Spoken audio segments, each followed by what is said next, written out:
everyone. Thank you for coming to the Shroud Smackdown. I know, isn't that fun? My name is Evan, and I will be your moderator for this evening. This debate will be the first in a series of 2 or 3 events in which Brandon and George will aim to explore and extrapolate their pros and truth claims regarding the Shroud of Turin.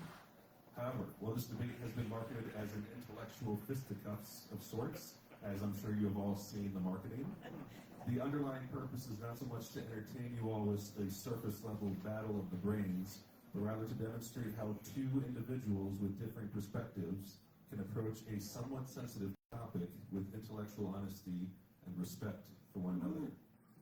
Both participants currently occupy differing worldviews, and the goal of today's discussion is not to become tribalistic and sequester each opponent to their own categories solely based on their belief systems. But for the sake of simplicity and sincerity, we will consider Brandon the skeptic and George the shroudy. It's a term of endearment, we promise. And while both have differing points of view regarding the validity of the Shroud of Turin, they are both united in the fact that the skeptic and the shroudy are both seekers of the truth. Now, there is a fair warning tonight. Audience participation will be expected. So, at different points, we don't want you to premeditate on this too much. We just kind of want a gut reaction. And when that happens, you'll see me stand up, and I will ask a couple of different questions, and we want you to either give us a thumbs up, a thumbs down, or somewhere in between. So, for example, if we were to ask you if the Shroud of Turin is, if you believe that it is authentic, this would be 99.9% yes. This would be 99.9% no. Most likely I will count down from 3, 3, 2, 1, and somewhere you shoot right in the middle. Where do you think you lie? Nothing to overthink, nothing to overcomplicate, just kind of a gut reaction for what you feel. So that'll be going on a few different times throughout the event this evening. But before I do turn it over to Brandon and George, I'll give you a brief overview of tonight's timeline. So first, each participant is going to introduce each other, and then we'll have a 60-second minute of observing the shroud in a digital rendering. And we'll do a little bit of that, not Q&A, but some of that audience participation you spoke about. And then third, Brandon and George will discuss what they both believe about the Shroud of Turin. And then you all have the opportunity to answer a few questions regarding the initial quality and persuasiveness of the opponent's message and delivery. And then Brandon will give us a very friendly lecture on the Bayesian method. I still don't exactly know what that is. It seems a bit beyond my pay grade, but I'm interested to learn more. But that is very important because it's going to serve as the framework for the event tonight. And then after that, each opponent will have about 5 minutes to make a case for or against the shroud, and then have a rebuttal as well. So there will be 3 consecutive rounds, if you want to call it that, for boxing, for keeping on with that metaphor, where they'll be able to share evidence for and against the shroud. And then finally, we'll let you all weigh in on the overall event, and we'll have some concluding remarks.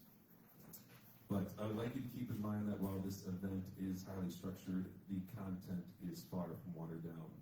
And even though respect and reverence are paramount, these men are encouraged not to withhold their passion from the topics at hand. Now, without further ado, I'll have the opponents touch gloves and introduce one another. Ladies and gentlemen, let's get ready to rumble. Thank you. So I first met Brandon a couple of years ago. He came to a talk I did on the Dead Sea Scrolls and invited me to discuss miracles. And we talked about Fatima, and I was very impressed at not only the fact that he did some research on it, but he didn't rely on straw man arguments or fake leak arguments. He used steel man arguments. And so this has created a friendship where we can debate and not hate each other. and I've since learned that Brandon is actually a thinker of national renown here. He is the creator of the Science is Weird programs, quoted as one of the most iconic, quirky, and innovative new secular science programs available for homeschoolers. Who said that? I don't know, someone who thinks a lot about you. I found that online. It's a true quote. He also won an award in 2023 for educational theory. Again, a review of national standing, which he did on the educated mind, which highlights an educational theorist named Kieran Egan, who he describes as a Catholic atheist, which I believe has something to do with what Brandon considers his crush on Catholicism. We have a deep intellectual history, and he's up for all things intellectual. So he also has a Substack with over 2,000 subscribers called LostTools.org.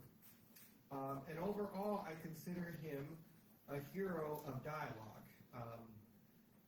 I see Jonathan out there, and I think there's a few other people from his Across the Divide and Ben, his Across the Divide group.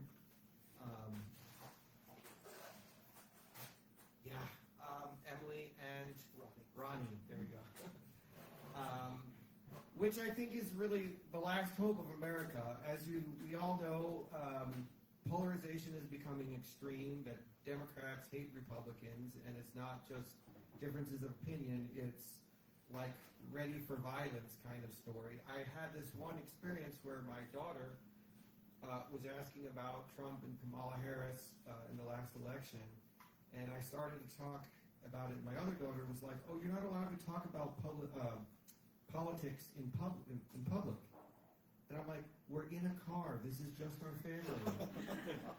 What do you mean we're not allowed to talk? I mean, we should be taught, if democracy is going to work, we have to talk about politics in public.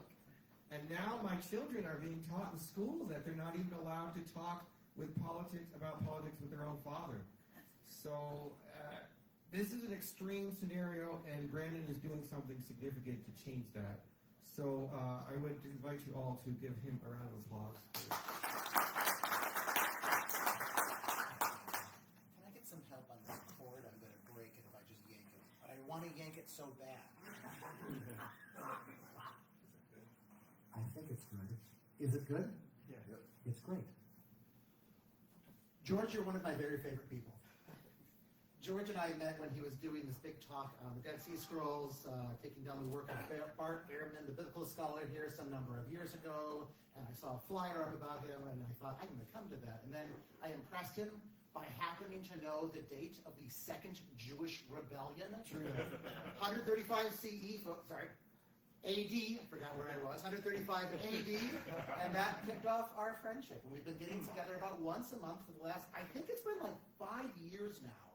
So this is like, coming up on something like 100 times. Don't do the multiplication in your head, it's related. But we have become, pretty dang good friends from all of this. You are one of the best people that I know.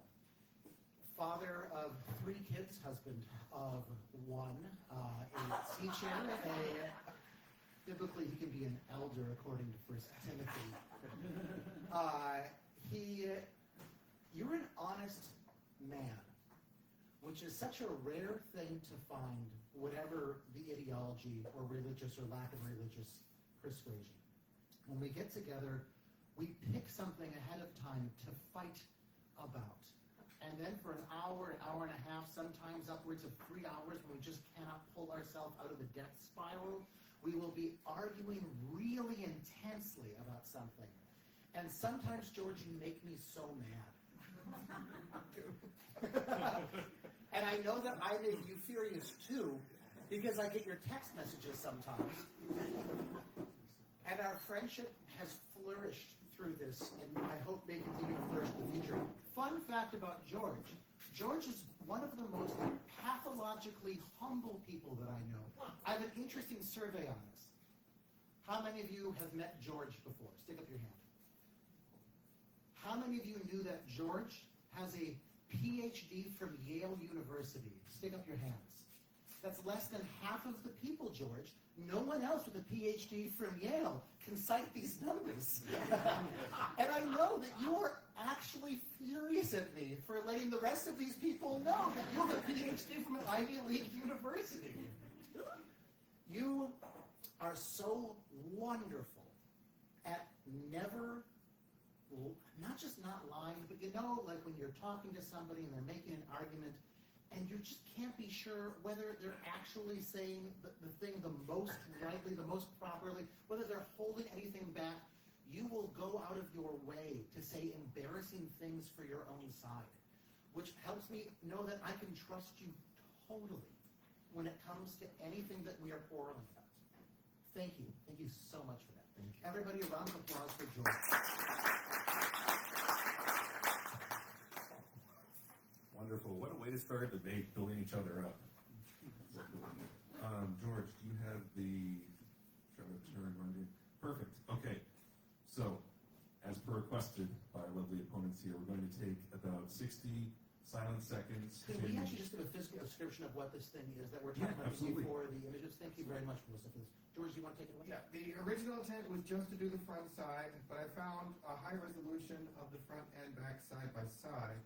And then I also found this really cool 3D photonegative image. So the 3D photonegative image is not the original shroud.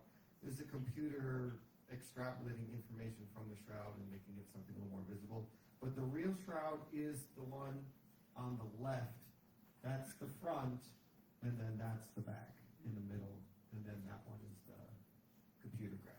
And so we're talking about a piece of linen about 14 feet long, about 6 feet wide. And the claim for this, right, the reason, sorry, how much? Hold on. Oh, yep. Before we get into the claim, we're just going to do the silent observation, then we're going to get some audience calibration here. So just take a moment. If you have seen the shroud, if you haven't, just kind of take a peek at what we have here as far as evidence goes. I know that we were observing this too as George was talking, so I'll jump into it a little bit here.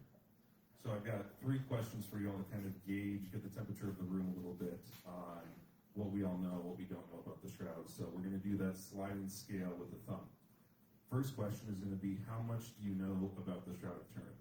And so our scale for this, thumbs up is going to be 99.9 is if you like read one book about it. Thumbs down is like, I have no idea what this thing is. So I'm going to count down from 3. And after I say 1, we're all going to shoot our thumbs up. 3, 2, 1. All right, hold that there. Take a look around. Let's see here. So we've got some people read at least one book. We've got some medium. Some haven't heard too much about it. Mixed room. That's a good thing. All right, hands down. Next question is, do you believe the Shroud of Turin is authentic? Thumbs up would be 99.9% it is. Thumbs down would be 99.9% it is inauthentic.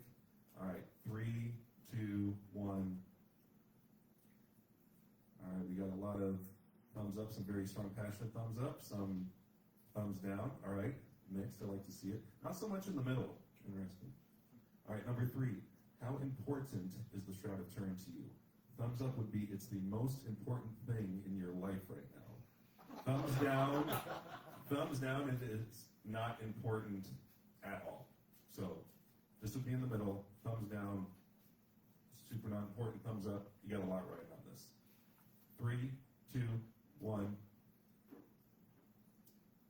We got some medium, mostly medium, some down, some up. All right, gentlemen, do you have a feel for the room? Yes, we did. All right. Who do we have started for the opening I here? think it's me. Is it you? Yeah. So I now have 5 minutes to explain why I'm interested in this and what I think the story of the Shroud is, what I think this thing is. You have 5 minutes to share your opening statement about what you believe the Shroud of Turin is and why you believe it's important.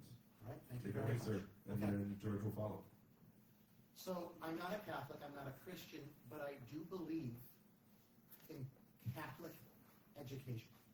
I think that Catholic education is one of the best hopes that we have for society continuing on a great path. I have been, as George noted, publicly identified as a person who has a crush on Catholicism. I grew up as a evangelical Christian.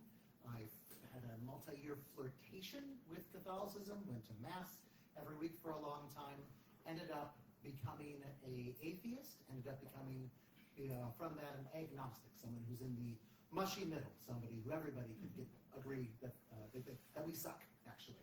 We sort of don't take sides on things. One of the things that I love most about Catholicism, this is specifically compared to the Protestantism of my youth, is that Catholicism has a respect for discernment. Catholicism has, for thousands of years, developed a really good ability to not just let a love of wonder be carried away by itself. One of the other things I love about Catholicism is that it puts wonder at the center of the universe. It says that the world is charged with the... Darn it, what's the Gerald Manley Hopkins thing? The universe is charged with the glory of God. Is that the poem? Is that how this goes? That there's this ineffable mystery at the heart of things. And my goodness, I love this. And my goodness, I think that this is actually the key to doing education right. Catholic education at its best builds on that, but then checks it with the ability to say, is this true or not? It understands that the truth is true, whether we agree with it or not, and it doesn't need to be exaggerated. I love this about Roman Catholicism. I entered into this topic not knowing jack squat about the Shroud of Turin. I hadn't learned about it as an evangelical, I hadn't learned about it as an atheist, and I sure as heck hadn't learned about it as an agnostic. And the more I look into this, the more I have become convinced. I try to come into this with an open mind, and George can vouch as to how open or not he thinks that I have been about that. You should trust whatever he says about that. But I have become more convinced that this is a medieval piece of art. I'm actually not clear as to whether it was intended to be a forgery or not. Actually, even in the last few days, literally boning up on this, I've begun to think that it might be something else. It might have been an intentional art piece that kind of got carried away. George, could you help me by plugging this or the cable into here? I want to show what I think it is by virtue of this is the beginning of a letter. It will come. It will come. Mic closer. Mic closer. Thank you. There we go.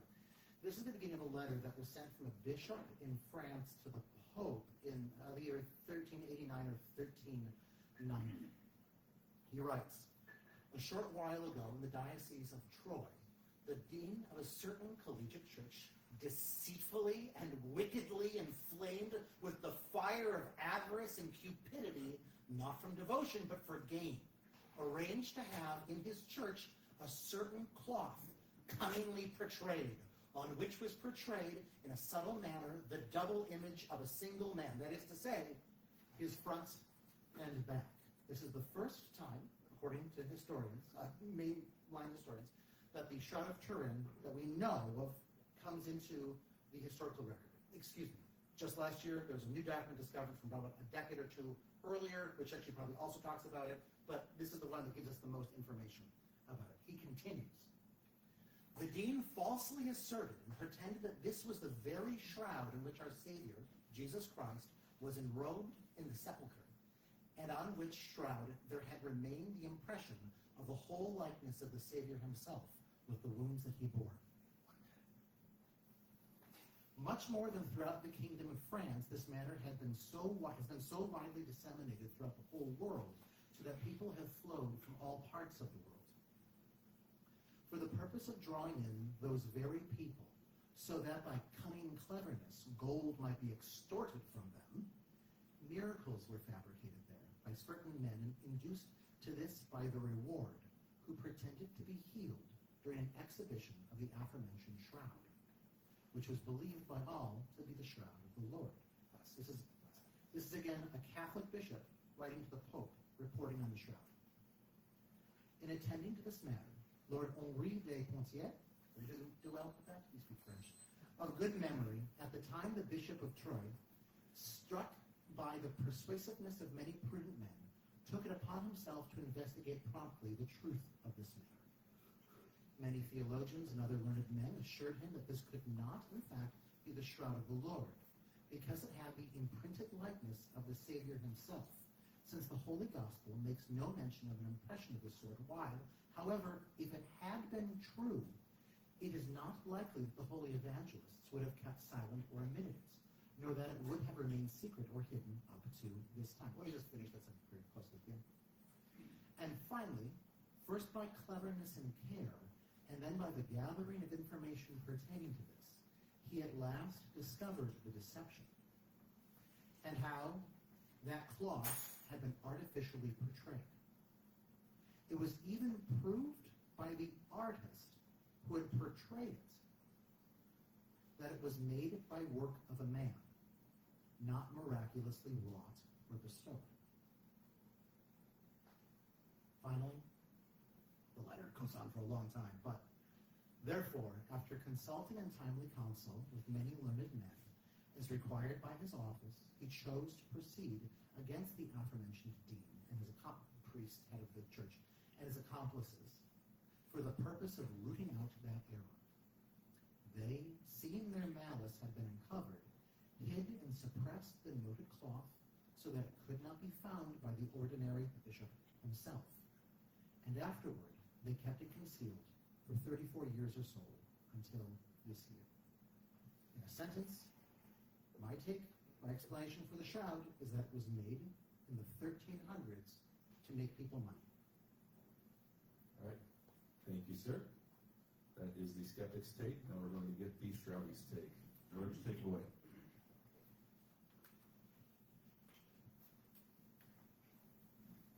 Okay, so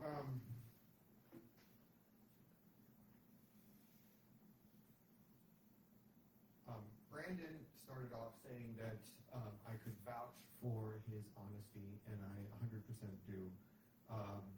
So he has gone from 0 to 60 in shroud research, whereas I went to seminary when I was 15 years old, and I had a very old Jesuit come and give us a talk on the shroud, which totally floored me. And so I was enamored with the shroud as the definitive proof of Jesus' resurrection, physical proof of Jesus' resurrection. As we'll see as we talk, that the image itself is very faded, and it's a photo negative, contains 3D information. The Jesuit told us that this was radiation, that the second that Jesus was risen from the dead, a beam of radiation light for maybe a nanosecond or less than a nanosecond shot forward as his body was being transformed from a corpse to a resurrected body. And then the linen, as if anyone's seen the Passion, the linen just drops. So there's a lot of references to the shroud in the Passion as well. The thing that I learned as I got older was that a lot of shroudies, like myself, tend to be less critical, and so they tend to overstate their case. So Brandon has hammered me with things that I thought were airtight cases, and found out that there's more holes in it than I realized. However, I will also say that the skeptics also tend to overstate their case. So even regarding this letter, Nick Lottie, who is one of the big skeptic historians, he presents this as kind of like a heavy-duty proof that this was a fake, forged, and he had it. There's a lot to say that this letter is not to be taken seriously. First of all, Pierre Darcy, who wrote this letter, was making a lot of money off relics of St. Stephen at the time, relics that were patently false. And so when Geoffroy de Charnay opened up this canon without his permission, he was furious. And he was diverting pilgrims from his shrine to St. Stephen to his own little shrine of the Shroud, which was run by canons. And if you know Catholic lore, canons don't report to the bishop, they report to the Pope directly. This Pierre Darcy, the Bishop of Troyes, wrote a letter very angry, but he never sent it. So we don't know exactly what he sent to the Pope. We do know that this letter here was never sent to the Pope. The Pope did get a complaint from him, and the Pope decreed that Geoffroy de Charnay could continue promoting this image, have it as a object of veneration, but that he could not claim that it was definitively the cloth of Jesus, because there was another shroud that was making the same claim at the same time that the Pope had also authorized veneration of at this time. So the church's official position has not changed from this time. It encourages people to venerate the shroud as an icon of Jesus' resurrection, of Jesus' face, of Jesus' love, to remember the brutal scars of the torture that he went through for our sake. But it does not have an opinion whether or not this is authentic or not. So keeping that in mind, I only give my position a 90% sure, because the church doesn't make a statement either way. Right. Thank you, gentlemen. We are going to step into our second round of sliding scale questions here. There we go. So before they get into the nitty-gritty about the Bayesian method and some of the evidence for and against the shroud, we're going to take a moment to do 3 more questions to get another temperature of the room from you guys. So, first one, do you believe there's evidence to make an informed decision on the authenticity of the Shroud of Turin? Thumbs up is yes, thumbs down is no, somewhere in the middle is somewhere in the middle. Let's do 3, 2, 1. Thumbs up, some mediums, some downs. All right. Second one. I'll ask this again. Do you believe the Shroud of Turin is authentic? There's going to be some repeats with this. Thumbs up, 99.9%. Thumbs down, 99.9%. It is inauthentic. 3, 2, 1. All right. Take a feel of the room, gentlemen. Last one. How intrigued are you to learn more about the Shroud of Turin? Thumbs up is extremely interested. Thumbs down is you could care less. All right. 3, 2, 1. That is a good sign for both of you. That's a very good sign. If those are all thumbs down, we'd be in trouble. All right. As you mentioned, Brandon is going to take some time to run us through the Bayesian method, which is the framework for this event's debate. There will most likely be another event regarding the Shroud of Turin with some debates, and there may be an additional one as well. So if you follow along with the metaphor that went along with the boxing marketing, Brandon is more or less going to teach us how to box before you get to watch the fight. Take it away, Brandon. And I'm going to teach us how to box because the way that people box sucks. It's really, really bad. Very often, we who have boxed many times will know this from experience, looking at the same evidence drives us apart. I'm seeing some people nod sagely right now. I too have these scars in my mind. You remember the death of Renee Good? Happened like 3 months ago. This is up in Minneapolis. This is maybe the example that really showed people how bad this could be, where the exact same people could watch the exact same video again and again and again. And the more they watched it, the further apart they went. There is something sick about this. There is something that is difficult in our mind, that is wrong in our minds, that we do not just get pulled toward the truth by looking at evidence. We get pulled more into whatever our camp was before, whatever we get locked into our own realities. This is messed up because there is just one reality. Good bedrock principle of Catholicism, actually. Normal debates are the villain in this. So many debates will just pull people apart, which doesn't make any sense. They reward stubbornness. They punish openness. They punish real movement. They train people to be good soldiers for their whatever side they happen to come in with, but very bad seekers. We want to be seekers here. To what extent do you want to be a seeker? You don't give a rip. You want to really, really badly. Like you will engage in. You will undergo pain to find truth. 3, 2, 1, and shoots. I've spent years as a teacher watching people talk past each other. I've spent years doing community events. If anybody's interested in our political, sometimes religious fight club that we do called Across the Divide, some of us are here from that. Go to the website rochestertag.com, scroll down until you find wherever the heck I put that button that gets you to Across the Divide. We do once a month debates where we get people to actually become on the same page who started off as opposed. We actually weirdly all agreed about the Renee Good video. Trump supporters, Harris supporters, and every libertarians, anarchists. It was amazing. We don't want to be pulled into false confidence. I've spent the last few years trying to come up with a better way of having fights. Here's what we're going to be doing.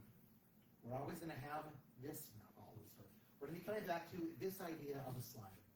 So often people are just on 0 or 100. Those are stupid numbers.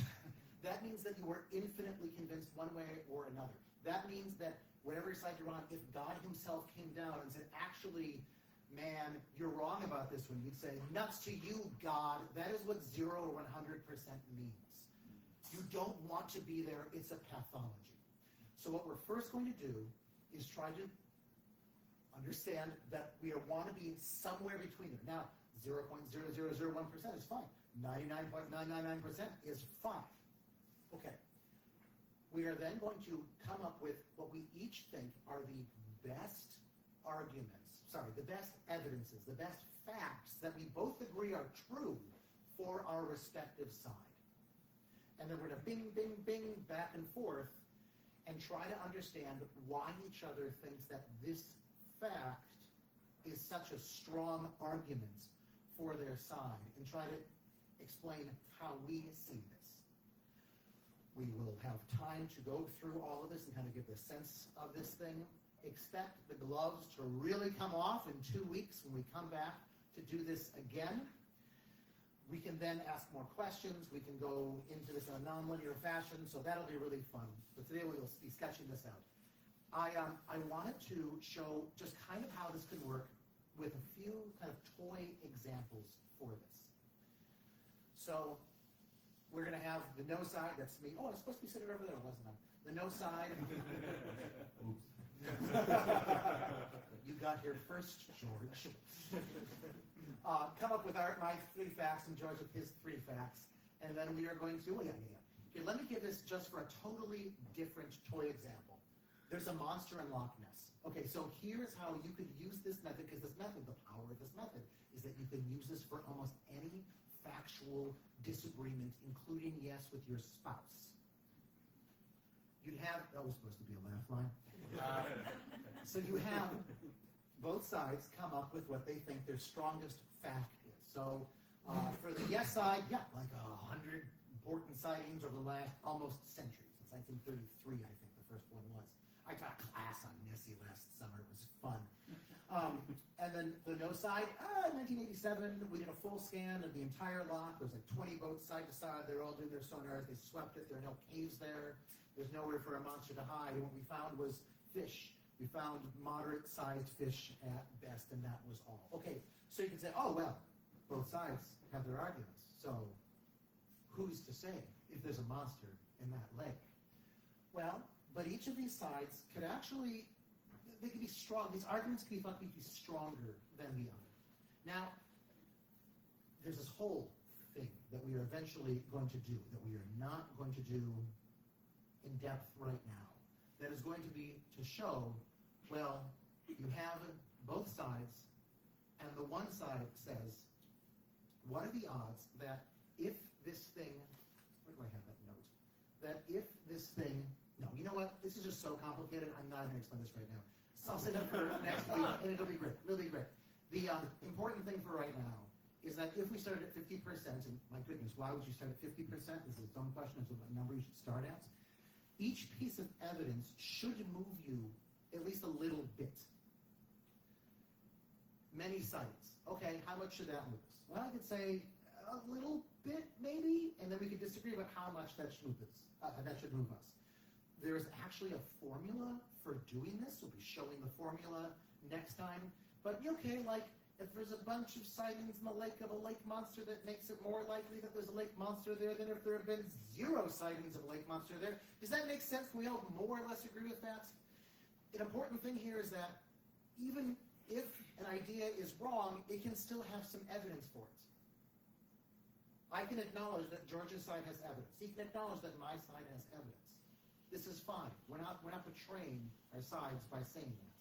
And then, okay, the full scan, that's just fish, there's nowhere for the monster to hide. How much should that update us? How much should that move us? Well, from here, it moves us to, well, I don't know, we can talk about that, right? But I think we can, can we agree that that would be stronger than monster stories in a lake? Totally not. 3, 2, 1, and shoot. For those of you whose thumbs are down right now, it would be a really fun conversation to pick up after the events tonight. But I think a lot of us would say, okay, that moves us like down to here. Does it move us all the way here? No, because nothing by definition can. We don't want it to. That would be pathological. But we could talk about how much move us down. And then if we wanted to continue this, the side can come up with theirs, and they can move us probably over here, and then the other one can move us where, whatever, right? It goes back and forth, bing, bing, bing, ping pong. How much sense is this making right now? Not at all. A little bit of sense. It's making all the sense in the flipping world. 3, 2, 1, and shoot. Let me give another example that I think will be a much better example, because I don't want this to be identified with skepticism and proving things wrong. You can also use this approach to prove things right. I did my undergraduate thesis on historical Jesus studies, and it has made me very irritated. And since I did this, it's become a popular topic in the atheist community. I used to be an atheist organizer. In the atheist community, that Jesus didn't exist. Oh my goodness. It's difficult. I'm not at 0% at this because I can't be, but my goodness, my numbers are low. And so you can use this Bayesian approach to say, well, all right, no side. What are your best arguments? I met the guy once. I hosted a debate between a friend of mine and the guy who kind of invented this idea in the modern age. He says, okay, one big argument is that the Apostle Paul says very little about the life of Christ. You'd expect him to say more, but the Gospels come late if Jesus were real. He says you'd expect the Gospels to be written really like at the same time or really shortly after his life. I'm probably not doing the best job of summarizing him. And that there's not much evidence for non-Christians. I think we can agree that like it would be a slammer dunk for Jesus if Paul said a lot about the life of Jesus. Paul writes about Jesus first. So the first one maybe moves us there. Gospels come late. I don't think that matters at all. Something like this, but because if it were early, at least it would be more. Okay, yeah. And then not much for non-Christians. Okay, I guess if like Caesar, who's the Caesar at the time? My goodness. Tiberius. Thank you. Tiberius. Caesar Tiberius is like, and this Jesus guy and I had lunch together, and here's some selfies that we took. I guess that would be more evidence on that side, so I have to read this, and there's not very much. It sort of brings me down a little bit here. But then, when you want to look at, talk to almost any professional historian, what are the arguments, what are the facts that we can agree on that seem to suggest that Jesus existed? There's so many of them. Here are some, my favorite 3, that Jesus is, the stories say that he was crucified. If you make up a figure, do you make him up being crucified? Maybe it's not an absolute slam dunk because nothing is, but it's pretty good. So that should move us, I don't know, over here, baptized by John the Baptist. Pope Benedict. Do you guys understand the power of this argument? Pope Benedict called this thing, I'm forgetting the exact phrase, like an uncomfortable little fact or something like this, or would have been seen like this in the early church, because John the Baptist had a following that continued after his death. To say that Jesus was baptized by John the Baptist is to say, at least it seemed to suggest, that John the Baptist was in some important way like over Jesus, more important than Jesus. According to Pope Benedict, Cardinal Ratzinger, Joseph Ratzinger, okay, you don't make this stuff up. And gosh darn it, almost all historians agree with him. Paul doesn't write very much about the life of Jesus, but Paul does say that he met James, who was Jesus' brother, cousin. We can quarrel about that. He's an ex-Protestant. But like, why would he make that up? That's a weird thing to make up that doesn't help Paul's case. And so it was just more like this. This idea making more sense right now, this can help us ideally converge on truth. Okay, so what are our evidences for the Shroud of Turin? Can I just put them up here right now, and then I won't even say what they are. Then I'll hand it right over to you. Here is the thing that we are here to talk about, whether the Shroud is authentic, and here are George's arguments, facts that we both agree on, that it hasn't been reproduced, that we in fact have tried to reproduce it, and we have failed. That is, I didn't know how to word this one exactly, connected to the 6th century, you can do it again. And that the sudarium, we'll talk about what that is, matches the blood pattern on the sudarium, matches that on the Shroud of Turin. We'll explain what that is. Mine are going to be carbon testing. It was done in 1988, and it showed with 95% accuracy that it comes from that the shroud itself comes from the 1300s, or specifically 1290 to 1360, but my goodness, who cares? That the face on the cloth looks very much like a medieval conception of portrayal of Jesus, and that the image is front-facing, as opposed to being the figure that you get if you wrapped a cloth around somebody's body. That's what we've got. We'll go way more into detail in the math of it in 2 weeks. Thank you, Brandon. Brandon actually introduced me to the Bayesian method, and I can't say I understand it, but it seems really cool, and I'm learning a lot about it, and I like it. So I also want to emphasize that the point of this debate is not to proselytize you over the shroud, it is to create an atmosphere of discussion.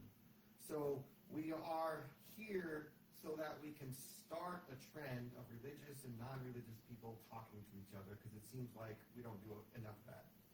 Secondly, partly why this is such a nice topic is because we're debating science, which I feel like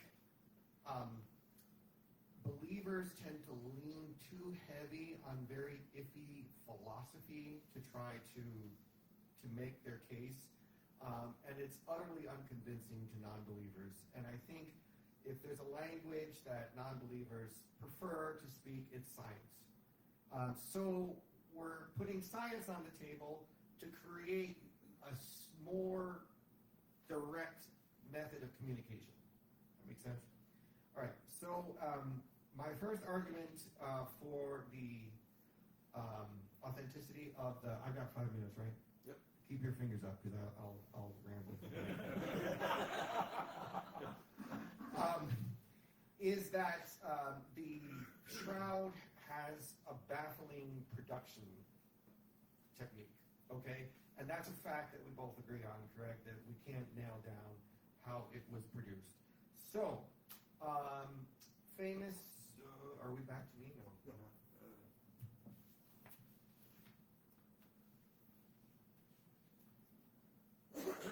There are 2 big skeptics. I would say there are a lot of believers who have dedicated their lives and or careers to studying the shroud.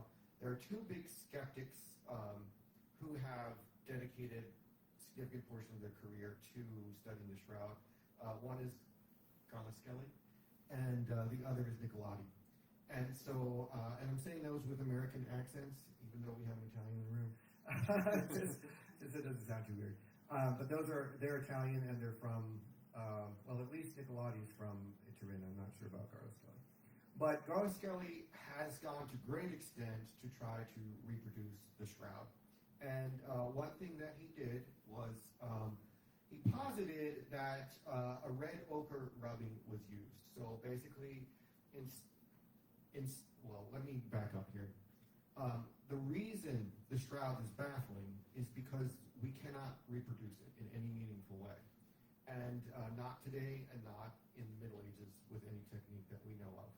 Here are the qualities that people who have analyzed the shroud have noticed, which are baffling. First of all, it is superficial. It is 200 to 600 nanometers thick. So pretty much any type of paint or pigment used would go too deep. Second of all, there are no pigments or dyes used, so that even slams out possibility completely.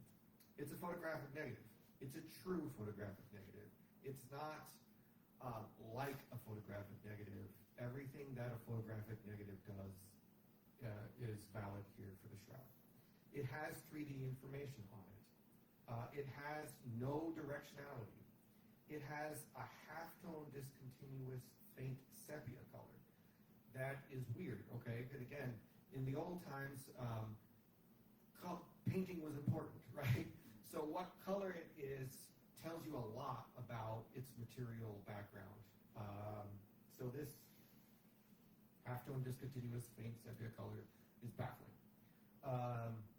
There is no UV fluorescence. That's something that could not be fake. Nobody knows about UV fluorescence in the Middle Ages, and yet that is a characteristic of the Shroud today.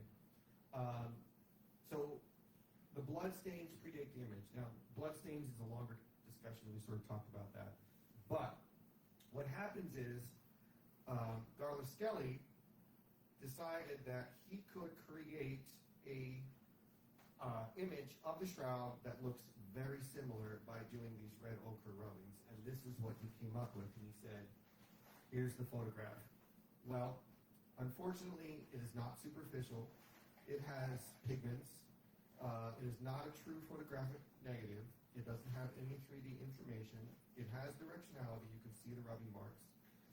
It's not halftone discontinuous. It doesn't have that faint sepia color. He says in the article that if you gave it 400 years, then it would fade to that. But he said he has no way to age it like that. There is UV fluorescence, and he claims that there are no bloodstains on the cloth. So again, that's a different discussion. Paolo Di Lazzaro, who was a member of the ENIA, which is Italian National Agency for New Technologies, Energy, and Sustainable Economic Development, he used an excimer ultraviolet radius laser to reproduce this effect on basically 200 nanometers of linen cloth. And he achieved almost everything. He achieved the superficiality, the no pigment dyes, the true photographic negative, the 3D information, no directionality, the sepia color, and no UV fluorescence. The takeaway that my Jesuit teacher said was, this is proof that some kind of radiation was used to create this shroud, and my time's up. So, Evan, can you remind me, am I allowed now to give, did we choose to have me then give my response back right now and ditto when I'm presenting my on George? You have to do it. You can give your rebuttal through this if you would. Is this timed? 5. yeah. I have 5 minutes just for the rebuttal before I Yes. present it. You can use it all up if you want or not. No, but you have 5 minutes for the rebuttal and your new argument. So. Oh, wow, we should have planned that better. Can I have 2 minutes, and we just tack on 2 minutes to each of our things? Okay. Sure. So make sure. I mean, if you're okay with it, because you're going to have to stay an extra 4 minutes, or I don't. We're actually. Would you like 2 minutes for a rebuttal? Yeah, I would. All right, your 2 minutes starts now. Thanks. I absolutely agree that the biggest thing, the biggest argument for the Shroud's authenticity here, just in case we haven't said this, is that the image was produced by Jesus' resurrection. Is that we struggle to explain where the heck that image came from. It really isn't painting. It's really not a rubbing. And when we meet again in 2 weeks, I will have spent a lot more time really getting into what I think my theory on this is. I've begun to, looking forward to it. But I think that all the things that you said can be true, and I actually do disagree with a few of them, but I think that all the things that you said can be true, but they're not they're not a slam dunk. There are lots of things, and I know that you agree with this, that exist in the ancient world that we don't know how they were made. And we've tried. Archaeologists still really are working hard to figure out how the pyramids were made. Japanese steel We don't yet know how Japanese steel was made using the materials of that time.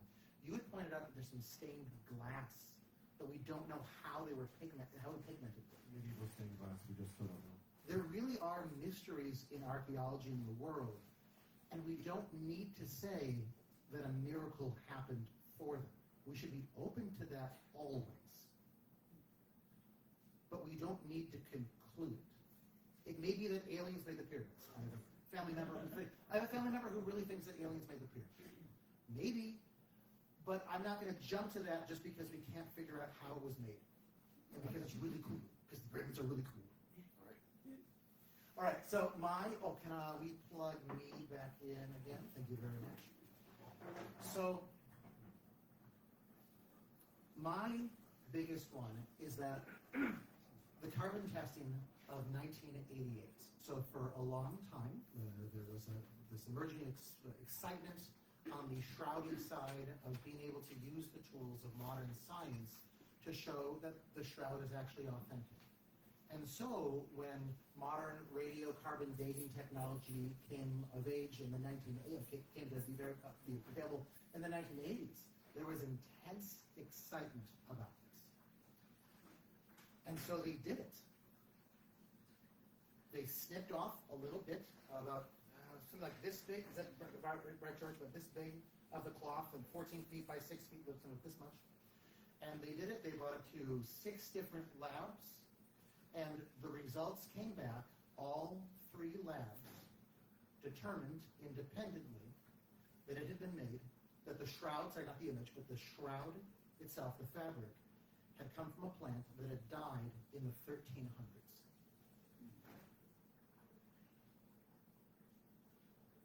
For a lot of people who were interested in the shroud, that was game over.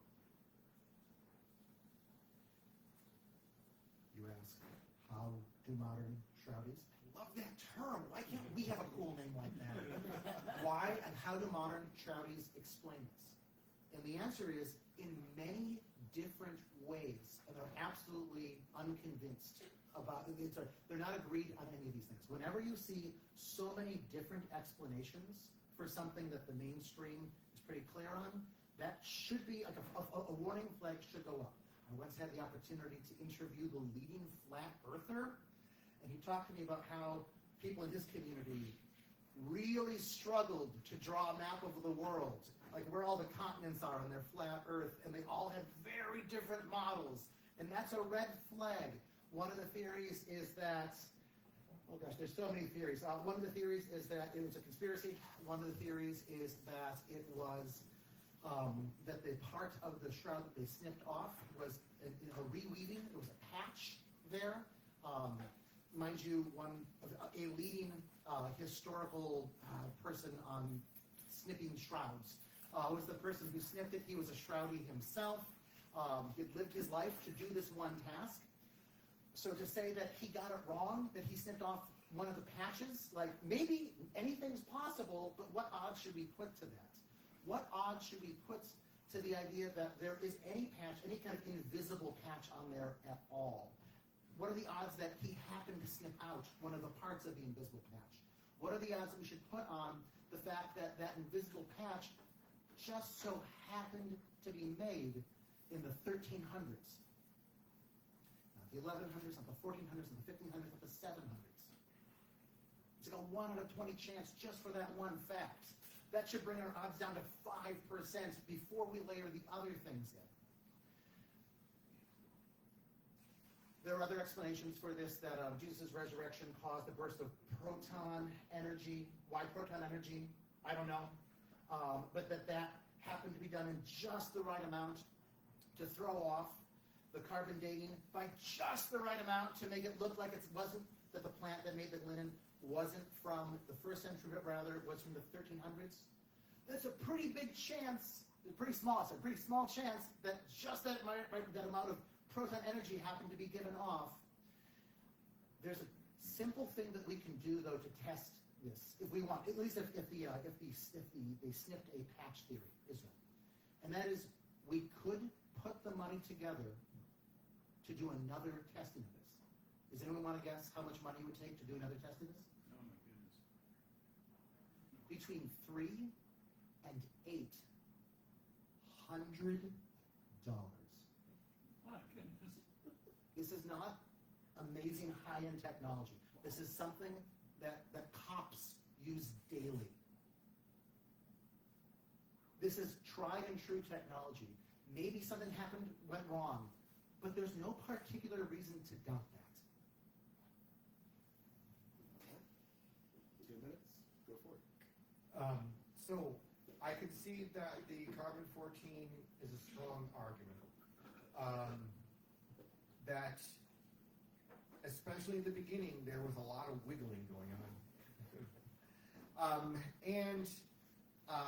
I would say that in answer to the first point, that the presumed chaos is not as chaotic within the Shroudi community as it is portrayed in the skeptic community. So I would say that there's a very plausible answer to this, even though many not so scientific people have wiggled and proposed implausible solutions. So I think we'll leave that.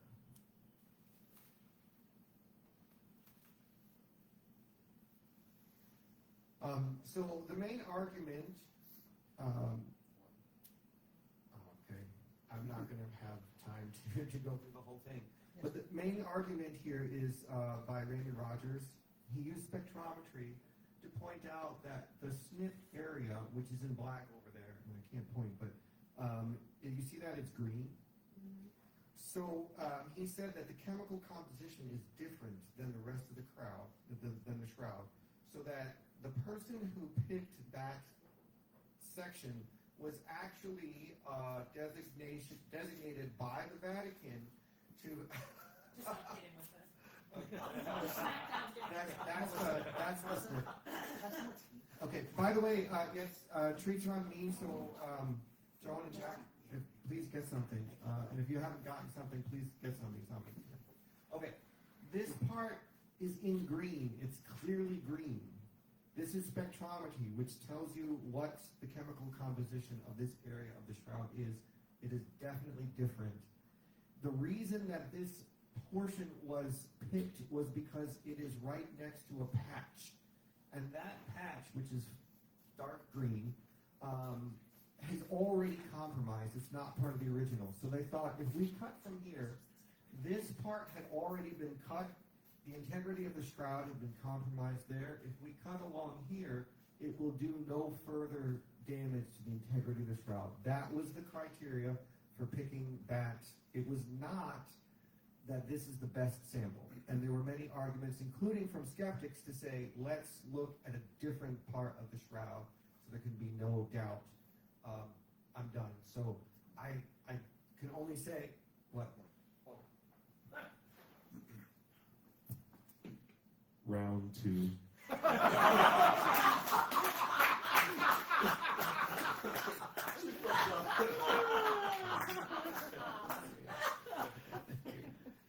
So there are some pretty good arguments. I won't have time to go into them to respond to the carbon-14 thing. Next time. Next time. My second argument is that the skeptics claim that there is no history to the shroud before the 13th century.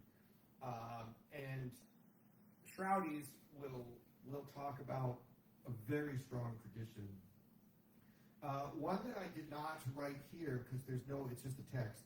It's Epiphanius, who says in the 3rd century, that someone did see a full body likeness of Jesus portrayed on a cloth, and that they were horrified. That this was definitive sign that Greek idolatry was already creeping into Christianity. So the question of why was the shroud not mentioned for the first 400 years of Christianity? Mostly because we would say that they were very keen on that the Jewish roots of Christianity were very clear, and that idolatry was a bad thing, and that if someone had publicly displayed this, that the Jewish Christians, who were still, if not the majority, a major part of Christianity, would have been horrified. So that's argument one. Evagrius Scholasticus tells us that there was, in his own time, in Edessa, a shroud. Now, I have the quote. I can actually find it.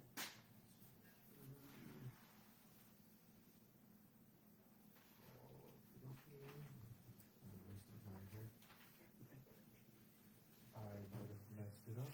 Whatever. He said that there was a full body image of Jesus. The response is that this is just a face. I don't know if you can see this. Oh, shoot. I don't have to do this.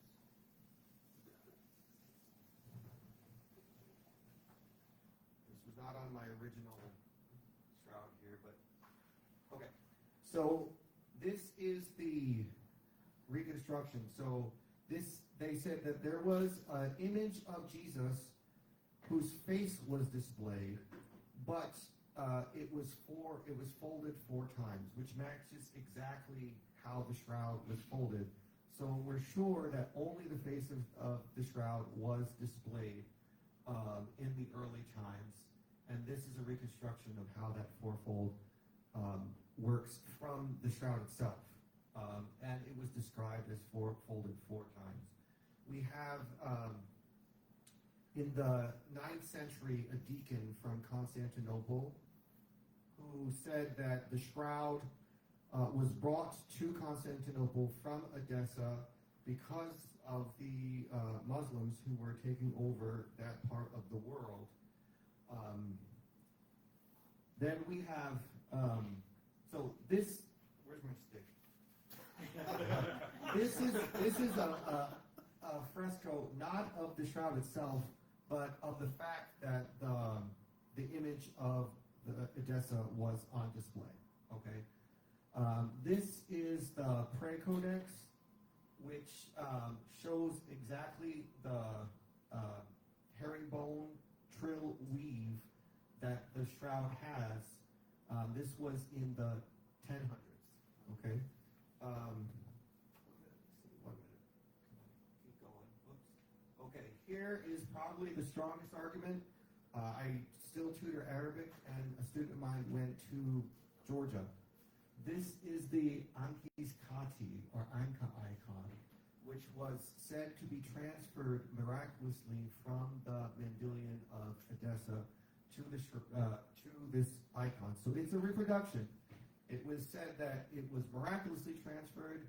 I'm fine with the idea that it was transferred by a monk, but it matches exactly the shroud. So to say that the shroud was not around in the 5th century, it's kind of hard to go with that one when you can overlay both and they match perfectly, or at least near perfect. Okay, so let me repeat back what I'm hearing just to make sure that I'm understanding this. Are you saying that one of the best proofs that the shroud is authentic is that there is a long tradition of stories about Jesus' image being on cloth? That some of those are of his face, and that at least one of them is of his whole body. Yes, and that they match exactly. In this one, we see just this coin matching in 12 points. We have the Ankis Kati matches in 120 points. So these are not vague references. These are pretty much copies of the shroud. That's the claim. And can you explain, when you say that there are all these points that match and they're so exact, that is it that somebody, an artist, was sitting there looking at this and they were tracing the shroud, or that they were like looking off of it and just like copying the details of the shroud? With the coin, I would say that they were looking at the shroud and trying to reproduce it. I believe that this Ankis Kati icon was traced. The Montillet, some people are familiar with the shroud of, or the face cloth of Montillet. That was clearly traced. So, and that goes back accordingly. So, Right. Thanks. We can cut to my 5 minutes here. Can we switch this back then? Thank you so very much. It's the sound that it makes. It makes a zoop. So my next one is actually well matched for this, I feel like. That the face looks like the face that you see that had become the classic face of Jesus in the medieval period. Starting in Byzantine art after the fall of Rome, or sometime around the fall of Rome, you get this picture of Jesus having a beard, having increasingly in the medieval period a long beard, and all of the pictures of Jesus look pretty similar to each other by the year 1000, and really before that. I'm having a hard time, I know we've talked about this, but I'm still having a hard time understanding how, for me, the fact that it looks like it was, that the image of the shroud was just somebody sitting down in the year 1340, whatever, trying to draw a picture of Jesus, or trying to make an image of Jesus, however he or she made it. Let's be open-minded here, people. How that's, for me, image that is evidence that it's likely to be an artwork. But for you, it's evidence that it's likely to be real. I'm sorry, let me say my one other thing about this, and then maybe I can ask you that. How confident can we be, if we didn't have the shroud, if we just had other pieces of, if we just had medieval art about Jesus, how confident would you be that Jesus had a long beard? Can I ask that actually of everybody? This would be, I'd be very confident that he'd have a long beard because, or whatever. This would be, I'm very confident that Jesus had no beard at all. Why would you be so confident in that? That's super weird. This would be, I have no idea. 3, 2, 1, and shoot.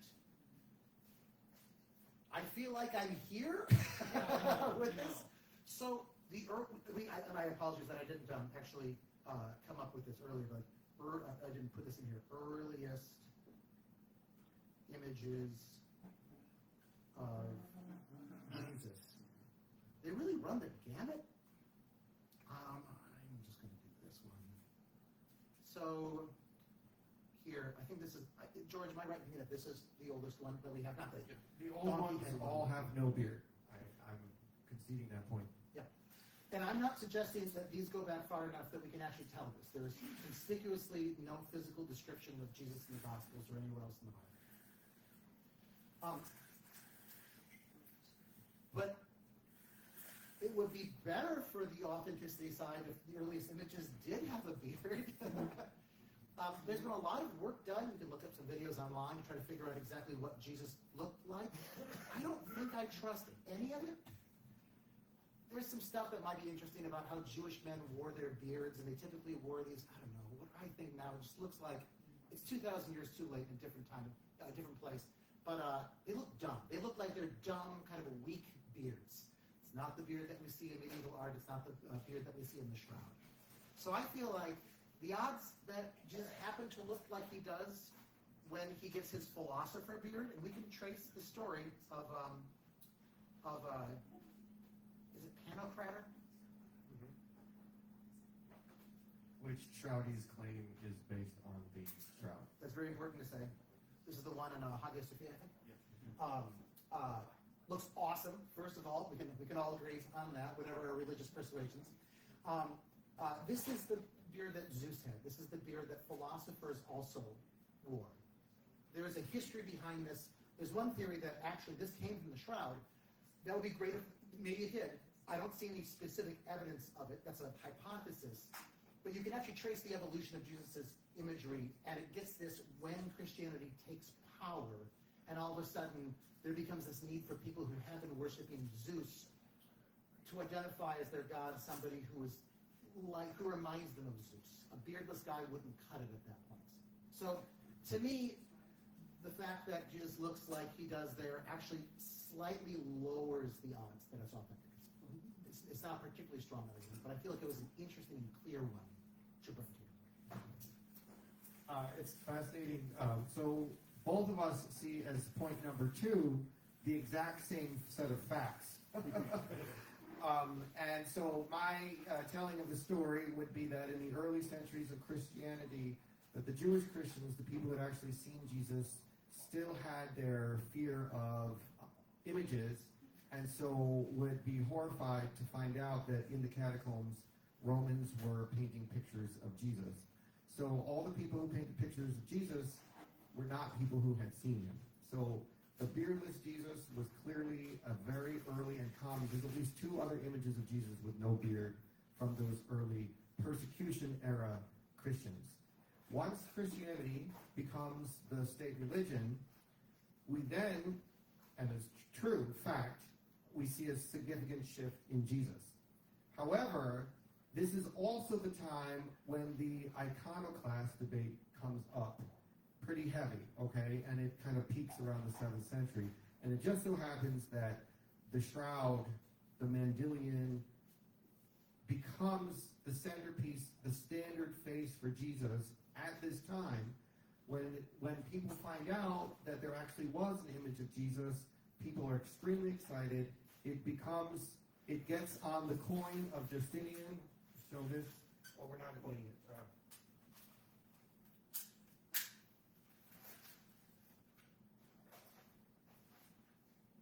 So we say, how was the face of Jesus, the bearded face of Jesus, disseminated? By this coin, no doubt. Okay?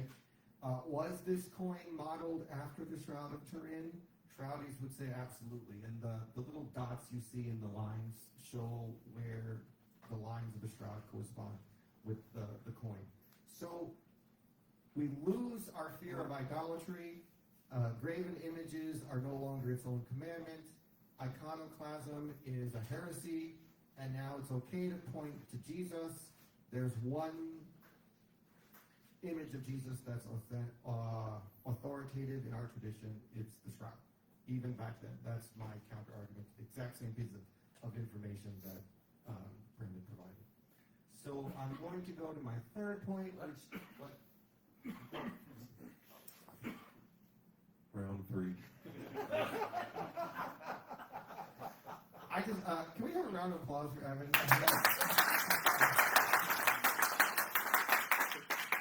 I have to say, Brandon and I are both like thinkers.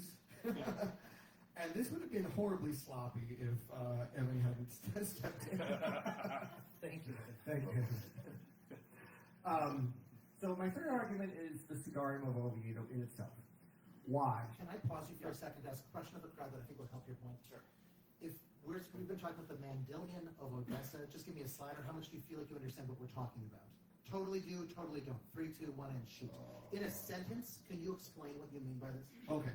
So if you want to put together the history of the shroud, probably Mary herself kept the shroud from the time of the resurrection, brought it with her to Ephesus, and kept it private, just like we don't know anything about Mary from the time that she leaves the gospel. You do it in 1 sentence. Long story short, it goes to Odessa. That image is popular all the way until around 900, and then it goes to Constantinople. When the Crusaders sacked Constantinople 1204, then it disappears and shows up again. I'm going to try to summarize what you said. So you're saying that the history calls the Montillet of Odessa is a piece of cloth that you identify that you think was the Shroud of Turin, and that I would say is some other lost icon. Sure. Great. Okay. So the Cigarium of Oviedo was similar to the Montillet of Odessa in that it was venerated in the Middle East, and then with the onslaught of the Muslims, it was moved, in this case, to Spain, which was part of the Muslim Empire at this time. Sudarium is the face covering. Sudarium is the face cloth. I also have the quote for, I did write it down here. Okay. When Simon Peter caught up with him, he entered the tomb. He saw the linen cloths lying there. So we know for sure that Jesus' cloth was linen. Okay, it says so in the gospel. And also the cloth that had covered his head, not lying with the burial cloths, but rolled up in a separate place. This is fantastic because it supports our argument. If it had been on Jesus during his burial, we would have had a problem, because how would you explain his face not being on the sudarium? Okay, so the sudarium was, according to Jewish law, I've got 4 minutes here. It says, according to the Mishnah and Talmud, covering the face of a deceased man out of respect and dignity, especially if the face was disfigured, common after crucifixion or violent death. So Jesus' face was definitely disfigured.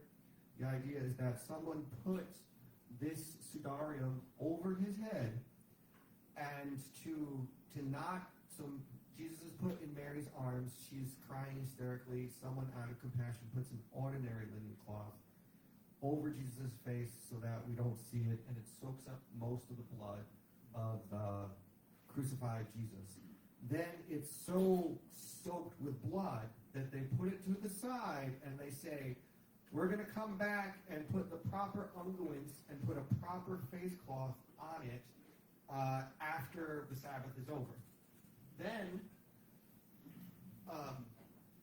this is a part, there's absolutely no image. So this, I think, is a major counter-argument to Brendan's point that it looks like it's what Jesus is supposed to look like, because there's absolutely no image on this.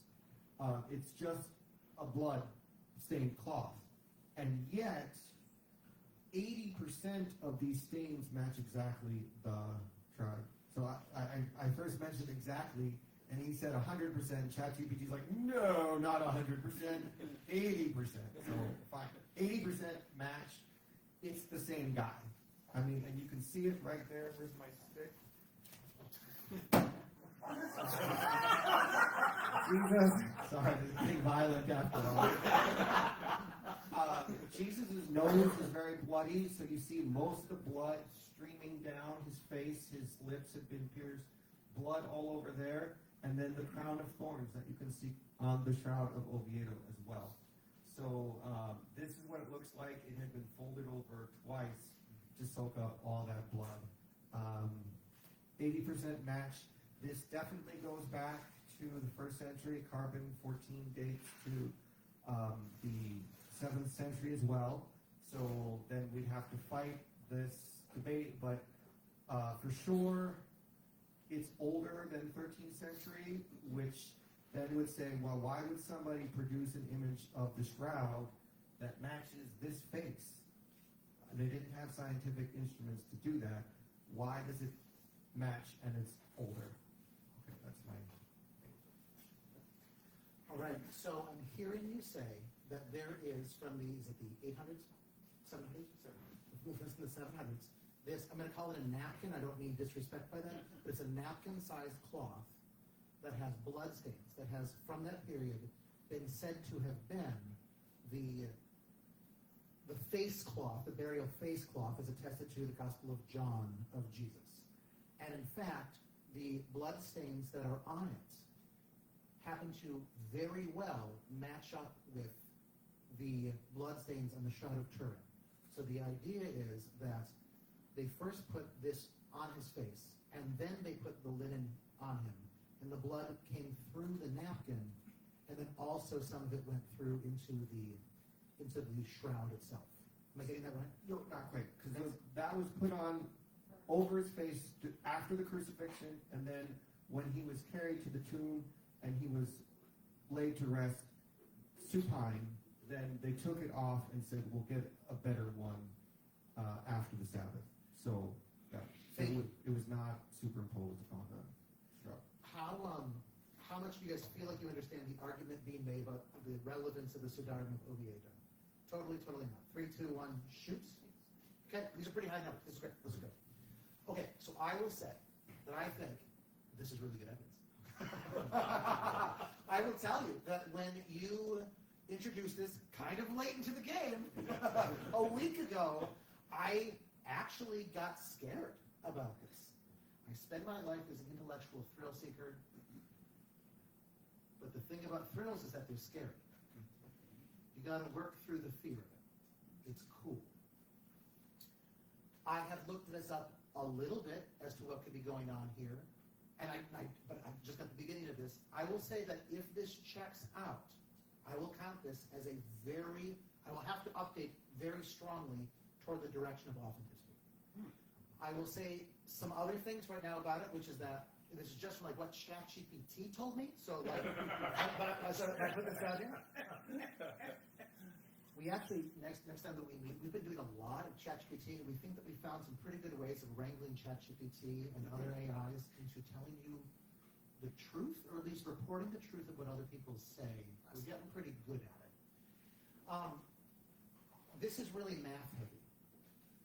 I have a history of looking into claims of the paranormal, claims of the Loch Ness Monster, claims of flat Earth, whatever, and there's a long tradition of very mathy arguments that gain some of their power from seeming mathy, that then when you look into it, don't actually pan out.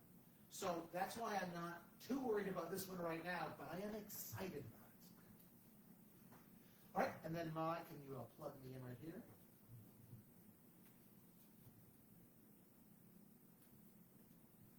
Okay, so my final one is that the image that we see on the shroud is really interesting in a way that you might not have noticed, and that is it's front-facing.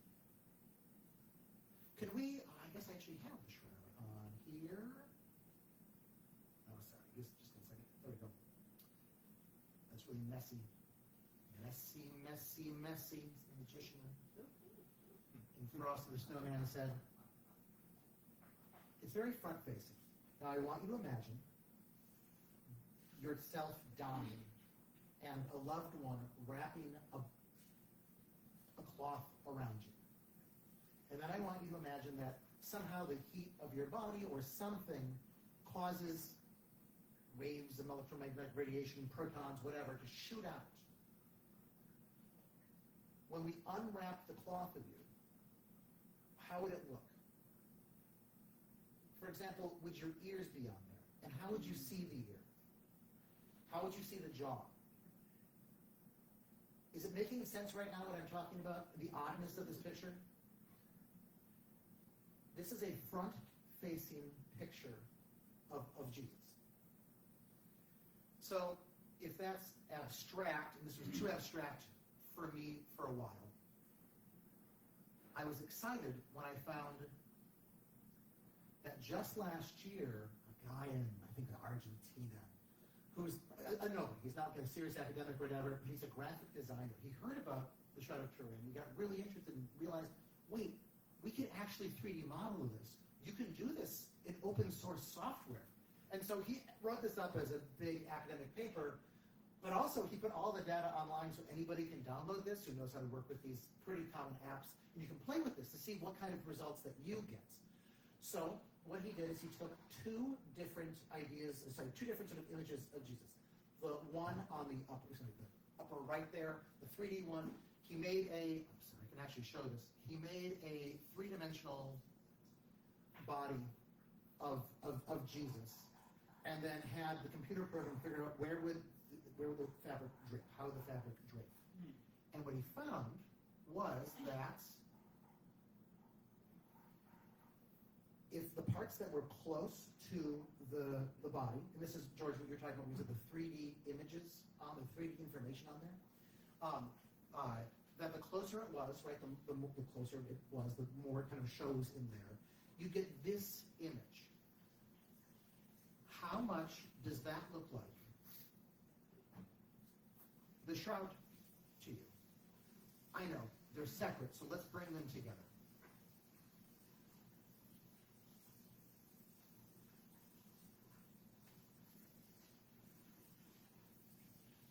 Ignore this for just a second. I'll bring this back in. It'll just allow us to focus in. I guess I could just pan around it and hide it. Do you see the difference there? The parts in green, I'm sorry, the connection between this is not particularly good, but the parts in green are the parts that were close to the body. The legs, if it were wrapped around, even just sitting straight down on the body, should be a lot thicker. On the head, there should be all of these spikes coming out when the wrapping would have fallen next to there. And look at the neck and the beard there. You wouldn't get nearly, like, the actual shroud on the right has a lot more detail in here. In my mind, this is easily made sense of by the fact that, or by my hypothesis that it's somebody drawing what they think a picture of Jesus would look like. They're not actually doing the 3D. When we do it, when we imagine that it's a bas relief, which is like a three-dimensional thing carved but really kind of thin, you see this in a lot of medieval art, you see this in a lot of ancient art. So there's a little bit of three-dimensional images, stuff in there, and then you put it on, you get this, and this is, well, not exactly, but it's actually very close, it's in the right-hand side, it's actually very close to what you see in the Shroud of Turin. This seems to be a smoking gun, slam dunk, probably too strong, really strong evidence that the way that this was made was something chemically about being draped over a slightly 3D, but mostly 2D, call it 2.5D image. Okay.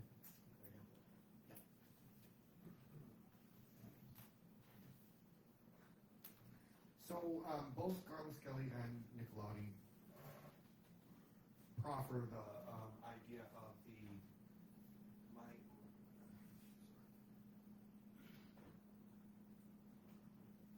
Did I lose it? Oh shoot! I'm sorry. Proffer the idea of a bas relief, because Garland-Skelly actually did the entire let's paint somebody red and put a shroud on him and see what happens, and it doesn't come up anything like what we're talking about. So, give me a second here.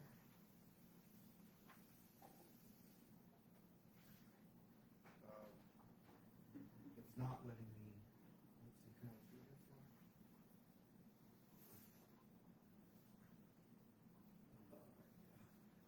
Sorry, I'm wasting a lot of time on this, but I really like this image. So the 3D information on this shroud actually brings you to this, not a bas relief. Now this is obviously enhanced with artistic creativity and stuff like that, but basically using the information on the shroud, you can genuinely recreate a tortured body that pretty much matches exactly what we know about Jesus being crucified. So the bas relief problem, one idea would be to have a superheated bronze bas relief, and then that would burn an image similar and give some 3D information. In fact, I have a little chart of how much information that would give. It would partially match the superficiality, but generally go deeper. It would give you no pigment and dyes. It would be a partial photographic, but not a true photographic negative. It would have partial 3D topics, and it would have no directionality, and it would not do the halftones, and it would have UV fluorescence. So it's a theory. It's a strong theory. It's a lot stronger than the red ochre rubbings, but it still fails to match most of the criteria that the shroud has. So that's my. Can I respond to your response really quick? If this is right, then I need to really retract my point. I don't think this is right. This doesn't match any of the things that I've been reading, and I'm interested to see where you got this from.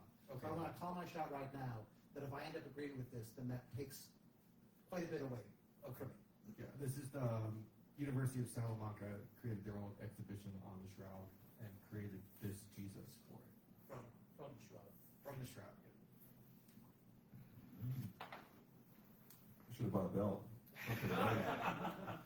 All right, we have heard 3 points from each of the gentlemen here. We're going to conclude with.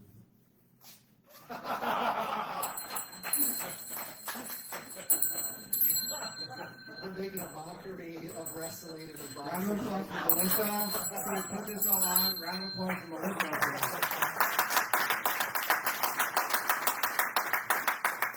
That was awesome. All right, real quick, one last sliding scale, same thing as before. Do you believe there's sufficient evidence to make an informed decision on the authenticity of the shroud? Thumbs up yes, thumbs down no. 3, 2, 1. Gentlemen, take an inventory. All right. Do you believe the Shroud of Turin is authentic? Up is 99.9, down is 99.9%. It is not. 3, 2, 1. Okay. All right. I see some changes out there. How intrigued are you to learn more about the Shroud? Thumbs up, yes. Thumbs down, no. 3, oh, don't even need it. We're good. The curiosity's still up, so we're good. All right. Thank you all so much for coming out for the first of either 2 or 3 Shroud Smackdowns. Please keep an eye out for upcoming information about when and where the next event will be. 2 weeks here. 2 weeks here. I've just been told. All right. Thank you so much for coming. I've been your moderator. Give these gentlemen a round of applause.